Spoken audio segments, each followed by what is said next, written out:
జ్యోత్స్న అయితే అగ్రిమెంట్ తీసుకొని కిందికి వస్తూ ఉంటుంది. ఇక జ్యోత్స్న చేతిలో ఉన్న అగ్రిమెంట్ని తీసుకొని శివనారాయణ, ఇదో కార్తీక్ తీసుకో అగ్రిమెంట్, ఇది తీసుకొని నీ భార్యను కూడా తీసుకొని ఇక్కడి నుండి బయటికి వెళ్ళిపో అని గట్టిగా కోపంగా అరుస్తూ ఉంటాడు. ఇక జ్యోత్స్న తాత అది అని అంటూ ఉండగా జ్యోత్స్న వీడు తప్పు చేశాడా లేదా అని అడుగుతూ ఉంటాడు. చేశాడు అని జ్యోత్స్న అంటూ ఉండగా ఇక అందుకే ఇద్దరిని ఇంటి నుండి బయటికి గెంటేస్తున్నాను అని శివనారాయణ కోపంగా అరుస్తూ ఉంటాడు.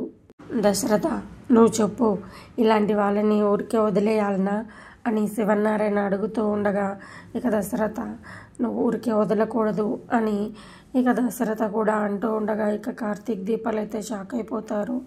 ఇక జ్యోత్స్న నువ్వు చెప్పు, ఇలాంటి వాళ్ళని ఊరికే వదిలేయాలనా అని అంటూ ఉండగా జ్యోత్స్న వదలకూడదు తాత అంటోంది.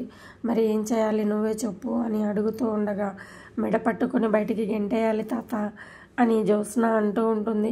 ఇక దీప కార్తీక్లు అయితే ఒక్కసారిగా షాక్ అయిపోతూ ఉంటారు. ఇక శివనారాయణ మాత్రం కోపంగా నోర్ముయి అంటూ గట్టిగా అరుస్తాడు. ఇక శివనారాయణ అలా అనగానే ఒక్కసారిగా అందరూ అయితే షాక్ అయిపోతుంటారు. ఇక నోర్ముయి, నీకు ఈ మాట అనడానికి అర్హత ఉందా అంటూ గట్టిగా జ్యోత్స్నను తిడుతూ ఉంటాడు.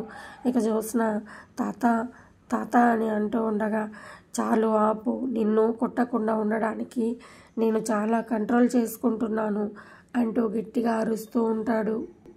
నువ్వు అసలు మనిషివేనా, నీకు బుద్ధి ఉందా, అసలు నీకు తలలో లేనట్టు ఉంది, మోకాల్లో ఉన్నట్టుంది నీ తెలివి అంటూ శివనారాయణ గట్టిగా తిడుతూ ఉంటాడు. ఇక ఇంతలో పారిజాతం కలగజేసుకొని ఏమండి తప్పు చేసింది కార్తీక్ గాడైతే జ్యోత్స్నను ఎందుకు తిడుతున్నావు అని మధ్యలో కలగజేసుకుంటుంది. ఇక శివనారాయణ నువ్వు మధ్యలో రాకు, మధ్యలో వచ్చావంటే నీకు దెబ్బలు అవుతాయి అని అంటూ ఉంటాడు. ఇక సుమిత్ర కలగజేసుకొని నిజమే కదా మామయ్య గారు, మనకు వేలంపాటలో నష్టం కలిగించింది కార్తీక్ అయితే జ్యోత్స్నను ఎందుకు తిడుతున్నారు మీరు అని సుమిత్ర కూడా మధ్యలో కలగజేసుకొని అడుగుతూ ఉంటుంది.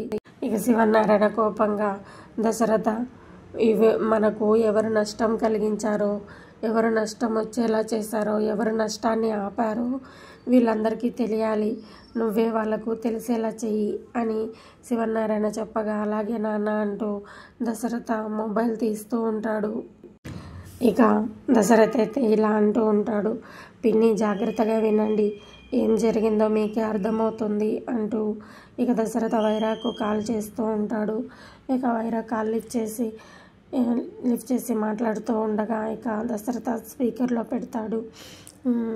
చెప్పు దశరథ, ఏంటి నాకు కాల్ చేసావు అని అంటూ ఉండగా ఇక దశరథ అయితే ఇలా అంటూ ఉంటాడు, నువ్వు గెలిచావు కదా వేలం పాటలో, నువ్వే గెలిచావు కదా అని అడుగుతూ ఉండగా ఏంటి గెలిచేది, 10 కోట్లు విలువ చేసే ప్రాపర్టీని నా చేత 20 కోట్ల దాకా పాడించావు, నేనే నిన్ను 20 కోట్ల దాకా రెచ్చగొట్టి ఆ నష్టమేదో నీకే కలిగేలా చేద్దామనుకున్నాను, కానీ నువ్వు మధ్యలో వెళ్ళిపోయావు, నీ కూతురికి కూడా కాల్ చేసి మధ్యలోనే రమ్మని ఆ నష్టాన్నంతా నా మీనకేసావు అంటూ ఇక వైరా చెబుతూ ఉండగా ఇక సుమిత్ర పారిజాతంలో అయితే ఒక్కసారిగా షాక్ అయిపోతూ ఉంటారు. మిమ్మల్ని ఎవరిని ఊరికే వదిలిపెట్టను అని వైరా అంటూ ఉండగా ఇక దశరథ అయితే నువ్వు నా కూతురు ముందే నిలబడి గెలవలేని వాడివి, ఇక మమ్మల్ని ఏం చేస్తావురా, ఏం చేసుకుంటావో చేసుకో అంటూ దశరథ కూడా వార్నింగ్ ఇస్తాడు. ఇక కాల్ కట్ చేసి దశరథ అయితే ఇలా చెబుతూ ఉంటాడు, విన్నారు కదా వాడి పేరు బైరా, ముందు నుంచే నాకు వాడు బిజినెస్లో పార్ట్నర్గా ఉండేవాడు, అయితే వాడి స్వభావాన్ని గ్రహించి నేను కంపెనీ నుండి వాడిని బయటికి గెంటేశాను, ఆ కోపంతో వాడు మళ్ళీ అది కక్ష కట్టుకొని మళ్ళీ ఇప్పుడు నా జీవితంలోనికి వచ్చి నన్ను నష్టపరిచేలా చేయాలని చూస్తున్నాడు, వాడు మళ్ళీ ఇన్నేళ్ల తర్వాత ఇండియాకి వచ్చాడు, ఇక వేలంపాట దగ్గర వాడిని చూడగానే నేను అనుకున్నాను వీడు నన్ను దెబ్బ కుట్టకుండా వెళ్ళడు అని. ఇక ఇంతలో సడన్గా ఒక కాల్ వచ్చింది, ఇక ఫుడ్ సేఫ్టీ వాళ్ళు అని, ఇక ఏదైనా తేడా జరిగితే రెస్టారెంట్ క్లోజ్ అయిపోతుంది కదా అని నేను నాన్న ఇద్దరం కలిసి వెళ్ళాము, కానీ మాకు ఆ తర్వాతే తెలిసింది ఆ ఫేక్ కాల్ చేయించింది జ్యోత్స్న అని దశరథ చెబుతూ ఉండగా ఇక ఇంట్లో వాళ్ళంతా ఒక్కసారిగా షాక్ అయిపోయి చూస్తూ ఉంటారు. ఇక జ్యోత్స్న అయితే భయంతో అలా చూస్తూనే ఉంటుంది. అందుకే నాకు అనుమానం వచ్చి ఎందుకైనా మంచిది అని అక్కడ కార్తీక్ని ఉంచి వెళ్ళిపోయాను అని దశరథ చెబుతూ ఉంటాడు. ఇక అనుకున్నట్టుగానే ఆ బైరాగాడు 20 కోట్ల దాకా పాడి ఇక జ్యోత్స్న నెత్తి మీద ఆ భారాన్ని వదిలేసి వెళ్ళిపోదాము అనుకున్నాడు. మీరు కూడా ఫోన్ కాల్లో విన్నారు కదా. ఇక 20 కోట్లు పాడేసరికి జ్యోత్స్నతో కాలొచ్చేలా చేసి బయటికి రప్పించాడు కార్తీక్ అని దశరథ అంటూ ఉంటాడు. ఇక శివనారాయణ కలుగజేసుకొని అప్పుడు మనకు 11 కోట్ల నష్టం వచ్చేది, అలా జరగకుండా కార్తీక్ గాడే ఆపాడు అని అంటూ ఉండగా సుమిత్ర కలుగజేసుకొని ఏంటి జ్యోత్స్న ఇది అని అడుగుతూ ఉండగా జ్యోత్స్న ఇవన్నీ ఊహాగానాలు మమ్మీ అని కవర్ చేస్తూ ఉంటుంది. ఇక శివనారాయణ కోపంగా ఏంటి ఊహాగానాలు, ఏవి ఊహాగానాలు అంటూ గట్టిగా అడుగుతూ ఉండగా ఆ ప్రాపర్టీ వాల్యూ 10 కోట్లే అని నాకు ముందే తెలుసు తాత. అయితే ఆ బైరయ్య ఎవరో నాకు తెలియకపోయినా రాగానే నన్ను బాగా రెచ్చగొట్టాడు. ఎలాగైనా తనకు బుద్ధి చెప్పాలి అనుకున్నాను. అందుకే ఎంతకైనా తెగించి పాట పాడాలి అనుకున్నాను. అందుకే అంత పాడాను అని జ్యోత్స్న చెబుతూ ఉంటుంది. నా స్ట్రాటజీ ఏంటో నాకు తెలుసు. నేను బావ ఆపితే ఆగలేదు. బావ ఆపకపోయినా నేను ఇంకాస్త పెంచి పాట నేనే మధ్యలో ఆగిపోదామనుకున్నాను. నా స్ట్రాటజీ మీకెలా తెలుసు అని జ్యోత్స్న అంటూ ఉండగా ఇక దశరథ కలుగజేసుకొని మరీ ఇంత సిగ్గు లేకుండా ఎలా మాట్లాడగలుగుతున్నావు, నిన్ను నువ్వు ఎలా సపోర్ట్ చేసుకోగలుగుతున్నావు జ్యోత్స్న అని అంటూ ఉండగా ఇక జ్యోత్స్న నువ్వు తప్పులు కవర్ చేసుకోకు, నీ తప్పును నువ్వు ఒప్పుకో. నువ్వు నిజంగా నీకు అంత స్ట్రాటజీ ఉంటే ఇదంతా చెప్పకముందు నువ్వు ఇంత వైల్డ్గా ఎలా తయారయ్యేదానివి అది చెప్పు అంటూ దశరథ అడుగుతూ ఉంటాడు. ఇక జ్యోత్స్న కూడా ఒక్కసారిగా షాక్ అయిపోయి అలా చూస్తూనే ఉంటుంది. అక్కడ కార్తీకే లేకపోయి ఉంటే ఇక మనకు ఎంత నష్టం జరిగి ఉండేదో ఊహించుకుంటేనే ఎలాగో ఉంది అని అంటూ ఉండగా ఏంటి డాడీ నువ్వు అనేది, నేను ఒకవేళ అది పాడి నష్టాల్లో ఉన్న ఆ నష్టాల్లో ఉన్న కంపెనీని కూడా 2 ఇయర్స్లో నేను కవర్ చేసేదాన్ని అని అంటూ ఉండగా ఇక శివనారాయణ కోపంగా ఏంటి నువ్వు కవర్ చేసేది, ముందు మన కంపెనీ నష్టాల్లో ఉంది, దాన్ని తీసుకురా చూద్దామంటూ గట్టిగా కసురుకుంటూ ఉంటాడు. చిచ్చి నీలాంటి దాన్ని నేను సీఈఓగా ఎలా చేశానో నాకు తలుచుకుంటుంటేనే నా మీద నాకు అసహ్యం వేస్తుంది. ఛీ కార్తీక్, నీలాంటి టాలెంట్ ఉన్న వ్యక్తిని ఇంకా నిన్ను అవమానించుకుంటూ ఇక్కడే ఉంచుకోలేను. నిన్ను నా డ్రైవర్గా పెట్టుకొని నిన్ను ఇంకా అవమానించలేను. ప్లీజ్ ఆ అగ్రిమెంట్ తీసుకొని ఇక్కడి నుండి వెళ్ళిపో, నీ భార్యను తీసుకొని వెళ్ళిపో అని శివనారాయణ అంటూ ఉండగా ఇక జ్యోత్స్న తాత అంటూ ఉంటుంది. నువ్వు మాట్లాడకు, అగ్రిమెంట్ క్యాన్సిల్ అయితే వాడు నీకు 10 కోట్లు ఇవ్వాలి అని నువ్వు కండిషన్ పెట్టావంట కదా.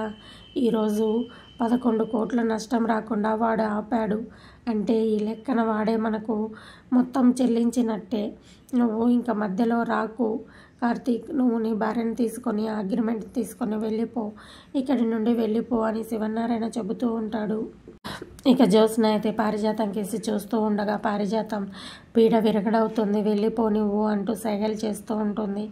ఇక దశరథ అయితే ఇంకా ఏంట్రా ఆలోచిస్తున్నావు, వెళ్ళిపోండి అని అంటూ ఉండగా శివనారాయణ దీప నువ్వన్నా చెప్పమ్మా మీ ఆయనకు, ఇదే మంచి అవకాశం, ఆ అగ్రిమెంట్ తీసుకొని ఇక్కడి నుండి వెళ్ళిపోండి, నువ్వు చెప్పు కార్తీక్కి అని శివనారాయణ చెబుతూ ఉంటాడు. ఇక కార్తీక్ కలగజేసుకొని సారీ సార్, నేను అగ్రిమెంట్ రాసిచ్చింది పెద్ద మేడం గారికి, ఇప్పుడు ఆవిడ గారే చెప్పాలి, ఈ అగ్రిమెంట్ క్యాన్సిల్ చేసుకొని వెళ్ళిపోమని ఆవిడ చెప్తేనే నేను వెళ్తాను అని కార్తీక్ అంటూ ఉండగా దశరథ కలగజేసుకొని చెప్పు జ్యోత్స్న, అగ్రిమెంట్ క్యాన్సిల్ చేసుకుంటున్నాను, ఇక నుంచి మీరు రానవసరం లేదు, ఇక్కడ నుండి వెళ్ళిపోండి అని చెప్పు అని దశరథ అంటూ ఉంటాడు. ఇక జ్యోత్స్న అయితే నేను చెప్పను అని అంటూ ఉంటుంది. ఇక శివనారాయణ కోపంగా ఛీ నీకు మనస్సాక్షి అనేది ఉందా అని అంటూ ఉంటాడు. ఇక దశరథ కలగజేసుకొని జ్యోత్స్న తన వల్ల మనము నష్టపోకోకుండా సేవ్ అయ్యాము, నీకు ఆ మాత్రం ఇంగితమైన ఉందా అని అంటూ ఉండగా అవును డాడీ ఉంది నాకు, అందుకే నేను చెప్పేది అదే, ఇప్పుడు బావ వల్ల మనము నష్టపోకుండా ఆ, బయటపడగలిగాము.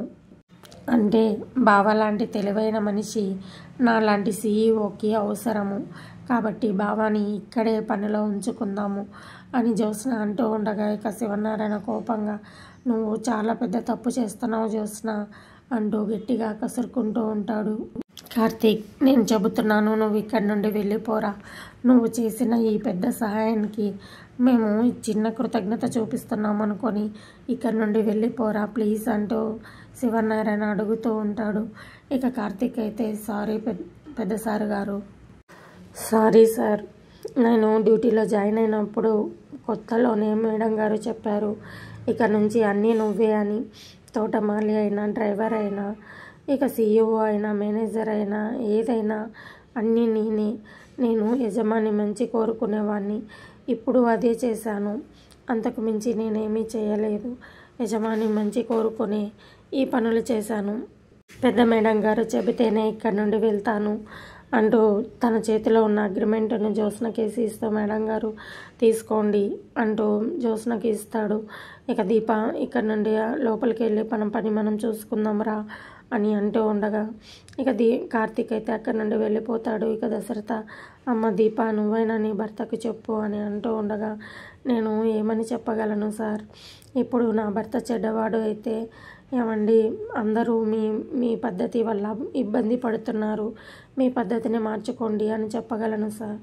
ఇక మా బావ మంచి వైపు నిలబడి మీ మంచి మాత్రమే కోరుకునే వ్యక్తి. అలాంటి వ్యక్తిని మీరంతా గౌరవిస్తున్నారు. ఇక నేను చెప్పేది ఏముంది, మా బావని అడిగేది ఏముంది, నేను తన బాటలోనే నడుస్తాను అంటూ దీప చెబుతూ ఉంటుంది.